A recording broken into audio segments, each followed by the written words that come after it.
This trip to Dr. Borman isn't legitimate at all. And unfortunately for Dr. Borman thought it was.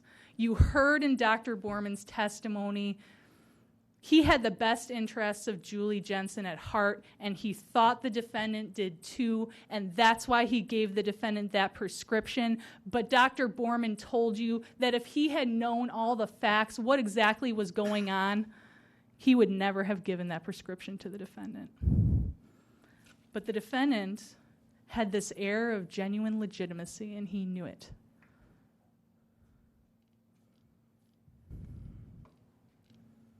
So this leads us to the third browsing session on December 2nd, 11:45 to 11:47 a.m.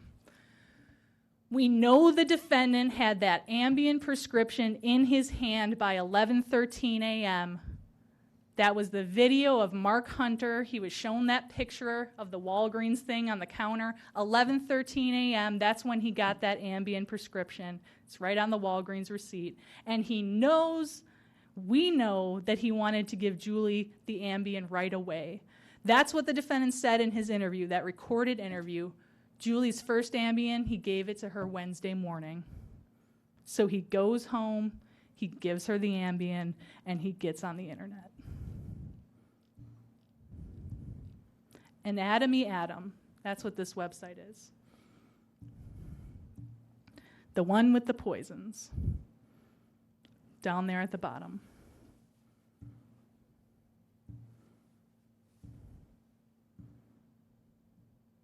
Go to E, ethylene glycol.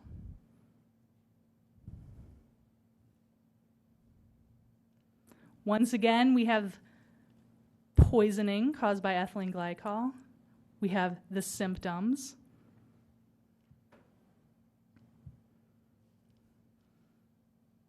Symptoms listed: rapid breathing, skin, lips and fingernails blue, heart and blood vessels, rapid heartbeat, low blood pressure, headache, stupor, unconsciousness.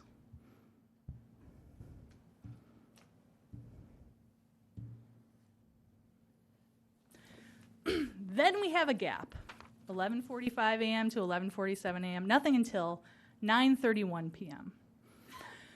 So what happened after that? What is happening on December 2nd for the Jensens?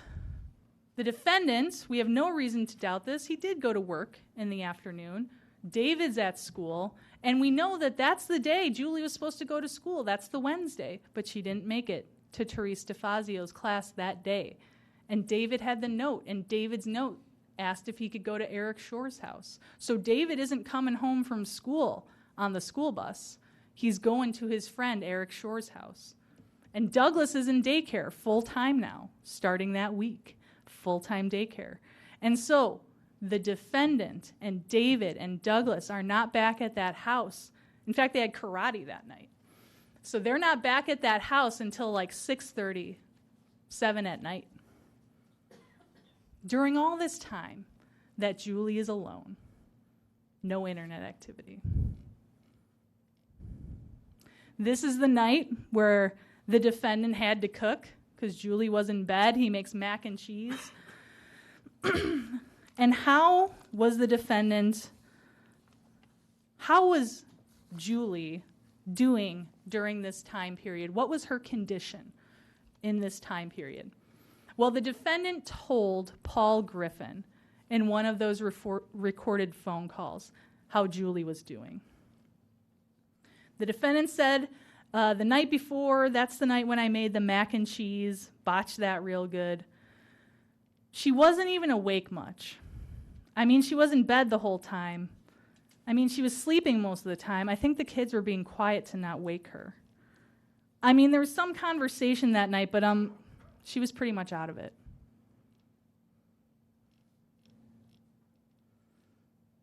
So while Julie's pretty much out of it, what's happening on the internet? 9:31 p.m. to 9:43 p.m.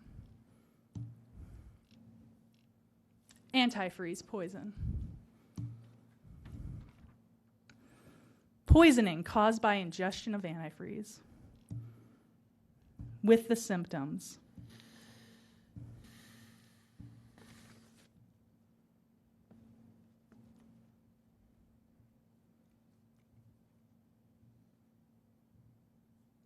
Breathing, rapid.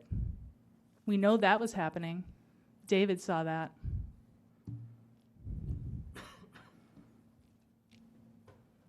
Hypoxia. Lips, bluish.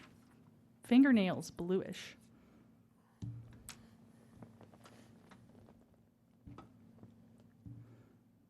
Skin discoloration, bluish. We saw that as one of the symptoms. Blood pressure, low.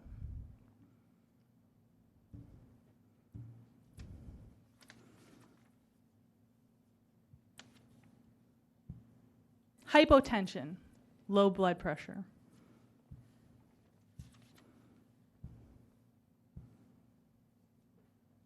That's what was happening on the internet when Julie was pretty much out of it and didn't leave her bed. Now we're moving to 12/3. The early morning hours, this browsing session on 12/3. 12:44 a.m. to 1:23 a.m. Antifreeze poisoning. How do you think Julie's doing? 12:43 a.m. to 1:23 a.m. Well, we kind of know how Julie's doing. Unconsciousness.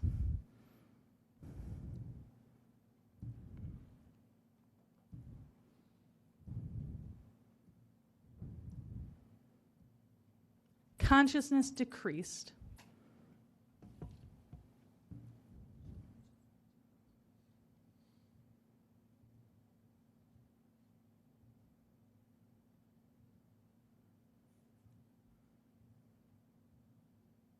Here's another search. Ethylene glycol poisoning.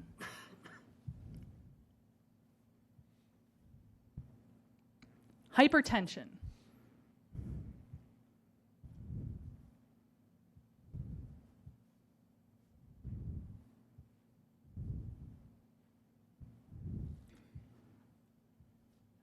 Pulse bounding.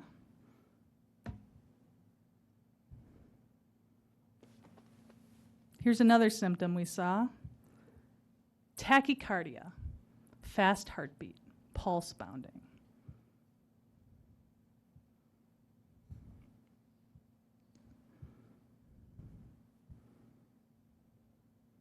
Here's another one we saw. Cardiogenic shock.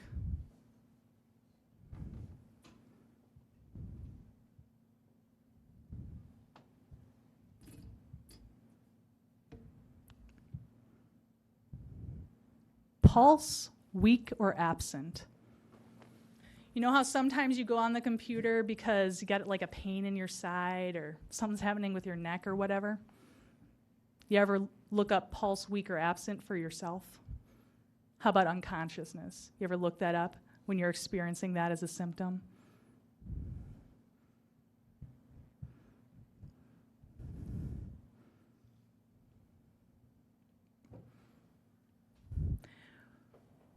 We know how Julie Jensen was doing from 12:44 a.m. to 1:23 a.m., not because she's on the computer looking up these symptoms, because the defendant is. He's hoping she'll be dead by morning. So then we go to the last browsing session on this computer, 9:40 to 9:42 a.m. on the 3rd. But let's talk first about how Julie was doing the morning of December 3rd, the morning of her death. David said that his mother was breathing very heavily, raspy, labored breathing. He told his friends about it. He later told the detective about it. He asked his dad to take his mom to the hospital, and his dad said no. But his dad said, if she's worse later in the day, we'll take her. What does the defendant say about it? And we know the defendant said this. This is all from that recorded interview. Okay, that's not in dispute, what the defendant said about it. Various points within the interview. He's asked about this multiple times. She couldn't get out of bed that morning. The defendant says, you can ask David. She couldn't get out of bed. He wanted to stay home because mom was sick.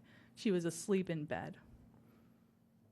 The defendant says, there was a question between myself and the kids that morning, whether or not to call an ambulance. Take her to the hospital. The kids wanted to stay home. Her breathing was funny. The defendant says from 6:30 in the morning, she was not able to get out of bed. I mean, she was groggy, almost incoherent, breathing very labored, raspy.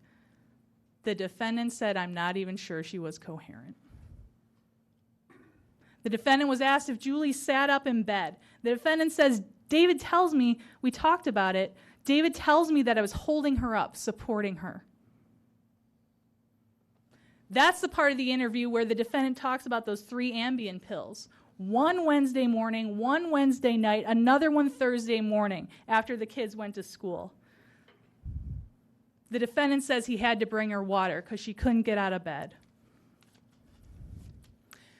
David told us the last memory he has of his mother is she said, I love you, and he said it too. What David said to the defendant, what the defendant said in his interview is that David told him mom couldn't talk that morning. I'm glad that David's last memory is I love you, but what he was saying to his dad was that his mom couldn't talk that morning. The defendant repeats again, she couldn't get out of bed. He talks about the sleeping pills and how the day before he couldn't rouse her at all. Then finally, we have that recording between the defendant and Paul Griffin, Julie's brother, talking about that morning, December 3rd. The defendant talks about he sat behind Julie on the bed supporting her when the kids came in, getting ready for school. The defendant says she was weak enough by Thursday. If she could have gotten out of bed, it would have been crawling.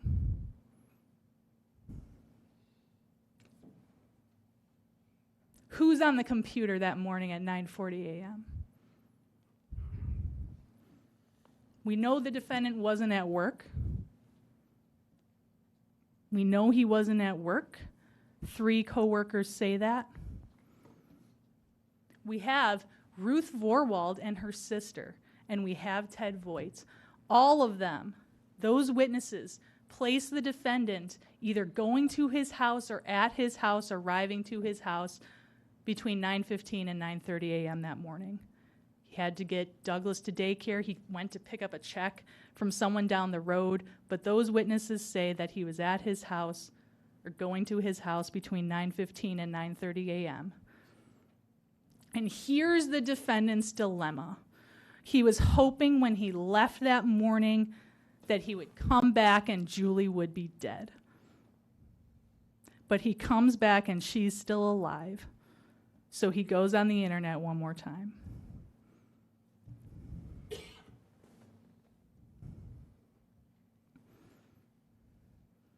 That search, when Julie was incoherent, when she couldn't get out of bed, when David said she couldn't even talk,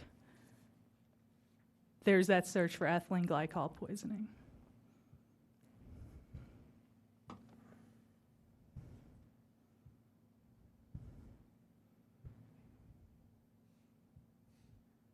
Then we go to a website for diabetic ketoacidosis, because we learned in the medical evidence that you get acidotic from this ethylene glycol poisoning, and apparently something similar can happen to a diabetic person in crisis. The defendant's looking at that too.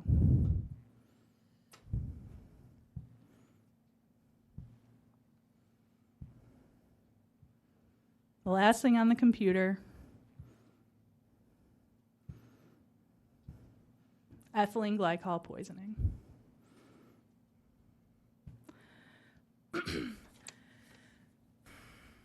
This is why the defendant ultimately suffocates his wife. She would have died from ethylene glycol poisoning, untreated as she was. But the defendant can't take her to the hospital. And first, when he comes home and she's not dead, he hopes if maybe he just turns her. We know she's unconscious because of how her arm is under her body as he turns her. He's hoping if he just turns her, maybe has her face in the pillow, maybe she'll just die. And he leaves and he comes back. But she's still alive. She didn't die, and he promised, and he's running out of time. And Aaron Dillard was able to put into words what the defendant did. Aaron Dillard gained the defendant's trust, as Aaron Dillard does. But the evidence was all there to begin with. That promise to David, Julie's body, how it was positioned, the medical evidence of the hemorrhage, the suffocation. Dr. Chambliss suspected suffocation from the very beginning.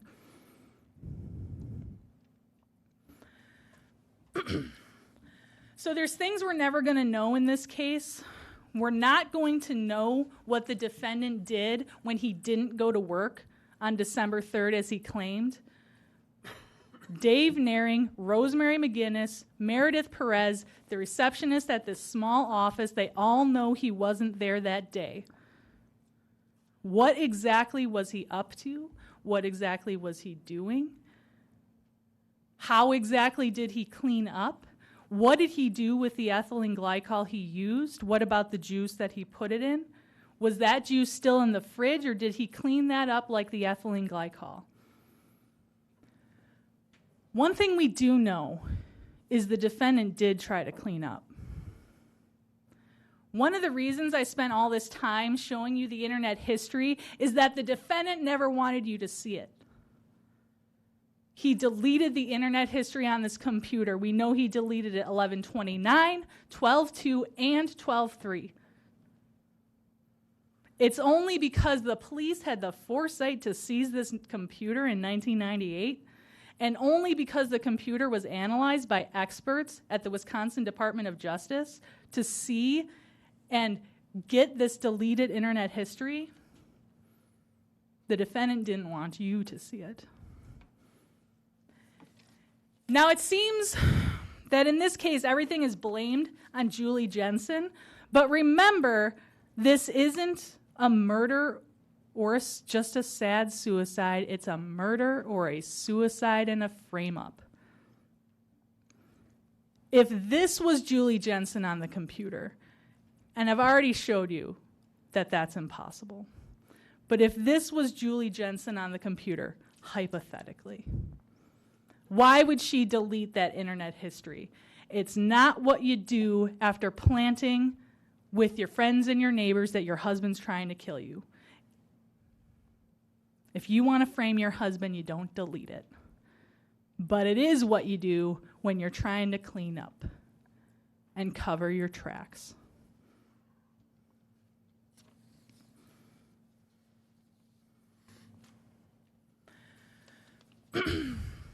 So finally, at the close here, let's talk about Julie Jensen's two greatest fears.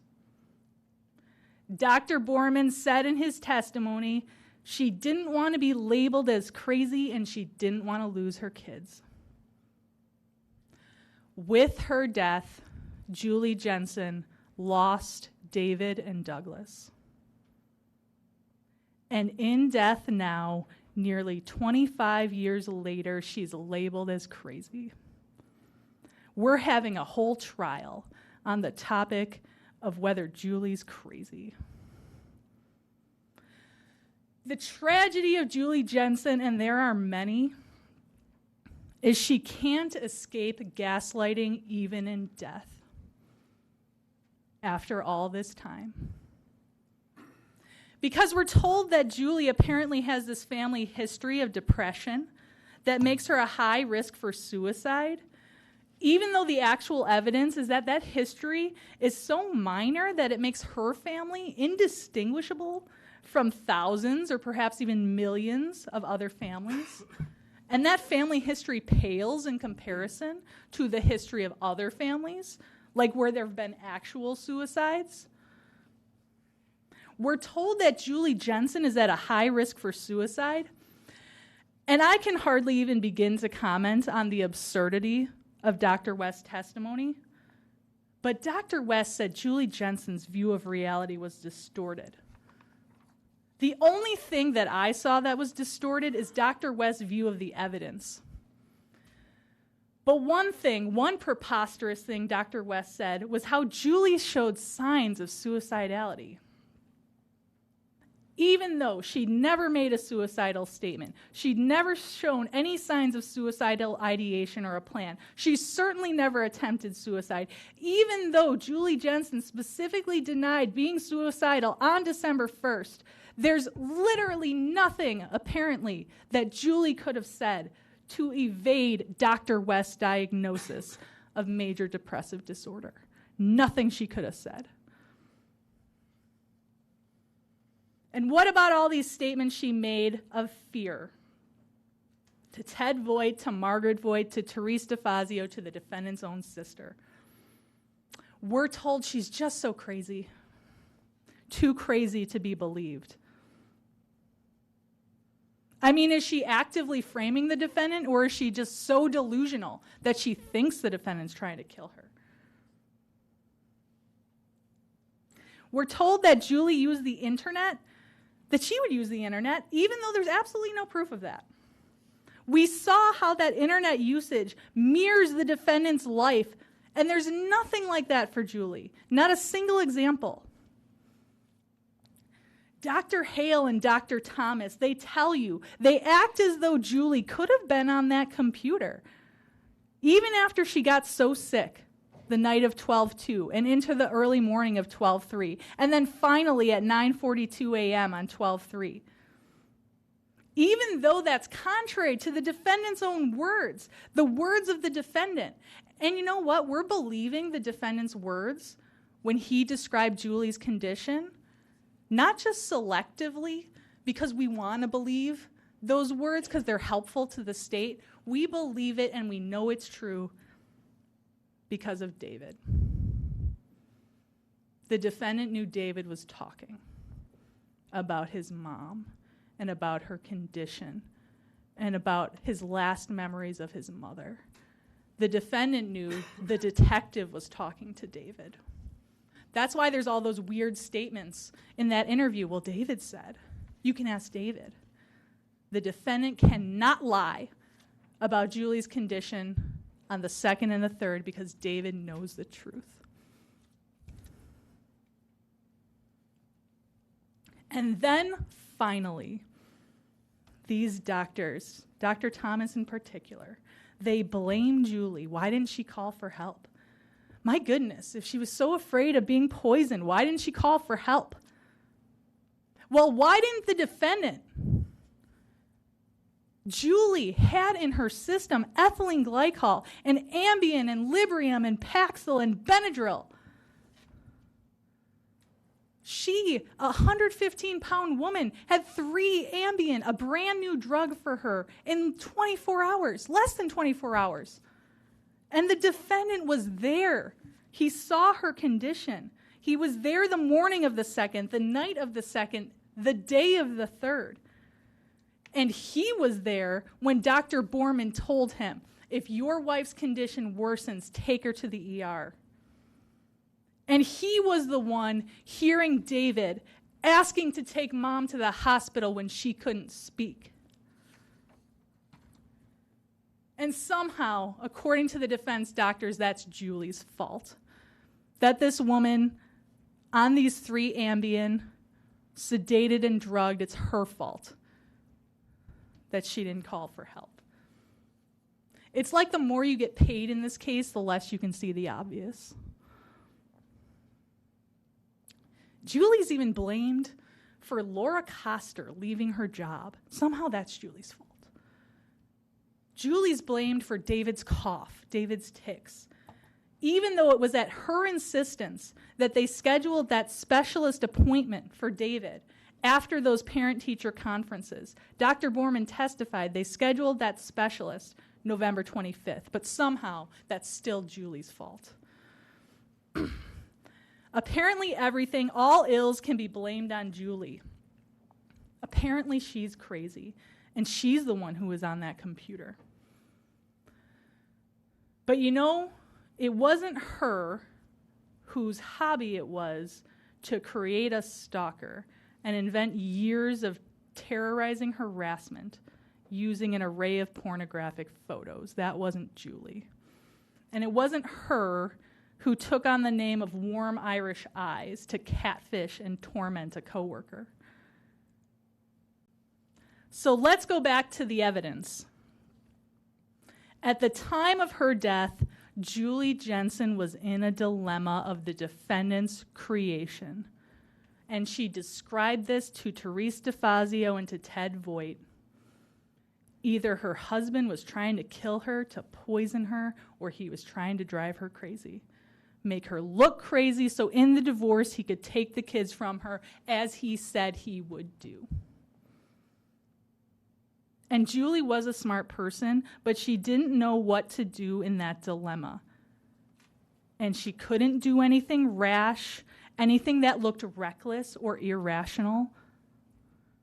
She had to make a plan. She had to leave in an orderly and rational fashion with the kids, but the defendant had been planning longer, and he executed his plan first. Let's look at him executing his plan. This, we see here two things that are the same. This is the picture that Julie Jensen took of the defendant's day planner and made sure she got it to the police. It says, withdrawn, kids, locked chest, crying about miscarriage. Next to that, the defendant's actual day planner, seized by the police. Same thing.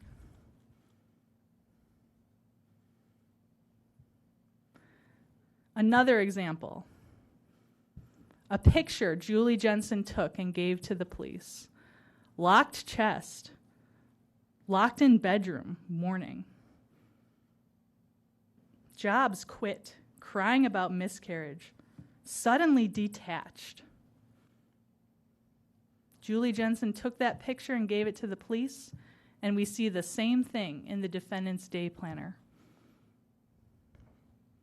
That day planner, by the way,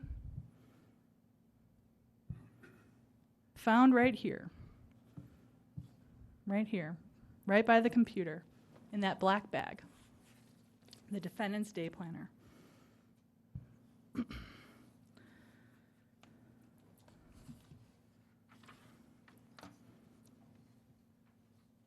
This, what I've just showed you, this is gaslighting once again, and Julie saw it.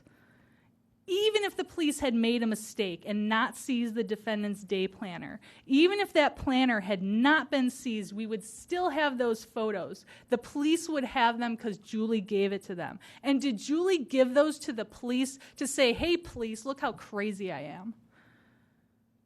Julie saw the defendant's plan.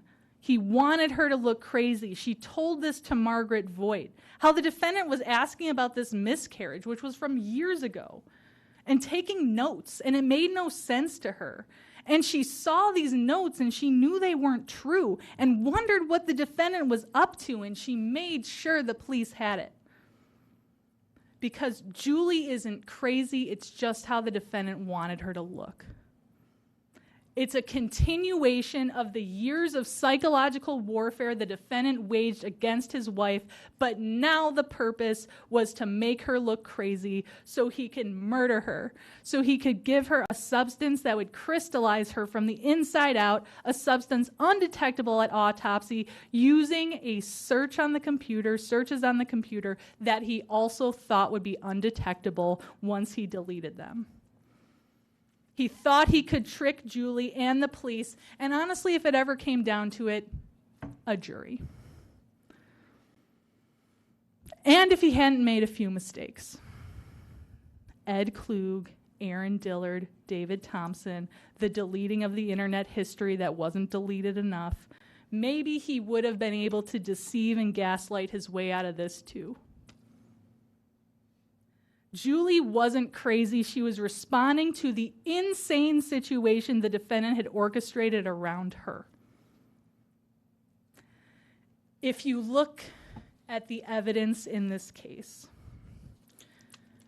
If you look at the evidence, and if you aren't getting paid too much to see it, you'll believe Julie. You'll believe Julie when she said she was afraid, when she said she was afraid that the defendant was trying to kill her, when she said she saw the defendant looking things up on the computer, when she said he thought he was trying to poison her. You'll believe Julie when she said she wasn't suicidal, that she wouldn't do it. You'll believe Julie when she said her boys were everything to her, that she loved them, she didn't want to lose them, she would never leave them. You'll believe Julie, and you'll find the defendant guilty.